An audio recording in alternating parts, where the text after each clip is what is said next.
Bwana Yesu Kristo asifiwe. Mtazamaji wetu popote pale ambapo unatutazama, ninakusalimu kwa jina la Yesu. Bwana Yesu Kristo asifiwe. Kwa jina naitwa Pastor Sara Kalinga, ni mchungaji msaidizi kutoka kwenye madhabahu ya udhihirisho wa nguvu ya neno la Mungu au MPWG Ministry kutoka hapa Singida. Popote pale ambapo unanitazama, ningependa tu nikukaribishe kwenye kongamano kubwa kabisa la Injili ambalo litafanyika hapa Singida kwenye madhabahu ya udhihirisho wa nguvu ya neno la Mungu kuanzia tarehe 26 mwezi wa 7 mpaka tarehe 2 mwezi wa 8. Muda ni kuanzia saa 8 kamili mchana mpaka saa 12 kamili jioni. Msikilizaji wetu popote pale ambapo unanitazama, ningependa nikwambie tu ya kwamba yuko Yesu mtenda miujiza anayetenda kazi kwenye madhabahu ya udhihirisho. Wewe ambaye uko nyumbani unateseka na magonjwa, unateseka na kukataliwa, unateseka na shida mbalimbali, adui ameweka mipaka maishani mwako, nataka nikwambie tu ya kwamba hii ni kongamano kubwa kabisa la kuvuka na kumiliki baraka zako. Je, Mungu alikuumba wewe kuwa nani na adui ameweka mpaka gani maishani mwako? Unapambana kutafuta kazi upati?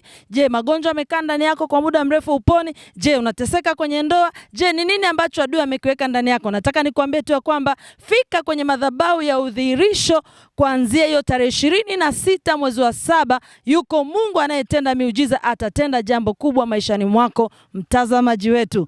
Hii huduma ama kongamano hili litafanyika hapa Singida mjini. Location, wewe ambao unatokea ndani ya Singida, basi ukifika pale mjini chukua usafiri wako, njoo uelekeo barabara ya kwa Askofu, mwisho kabisa wa taa za barabarani kwenye uelekeo wa barabara ya kwa Askofu, mkono wako wa kushoto utaona bango kubwa la udhihirisho. Fatisha hilo bango au fatisha hiyo barabara, mwisho kabisa mkono wako wa kulia utaona tena bango lingine, na hapo utakuwa umefika kwenye madhabahu ya udhihirisho. Njoo wewe na rafiki yako, na rafiki yako aje na rafiki yake, nyote muweze kukombolewa, na yuko Mungu mtenda miujiza atatenda mambo makubwa maishani mwako mtazamaji wetu. Lakini kuambia tu ya kwamba kongamano hili litakuwa na waimbaji mbalimbali kutoka hapa Singida, lakini pia wengine watakuwa ni nje ya Singida. Wa kwanza atakuwepo naye Pastor Ashley, ni mtumishi wa Mungu lakini mwimbaji mkubwa sana, na Mungu anamtumia kwa viwango vikubwa sana. Lakini pia tutakuwa na mwimbaji Hajanisahau kutoka pale Kigoma. Lakini pia tutakuwa na dada Jenny Kipemba kutoka hapa Singida,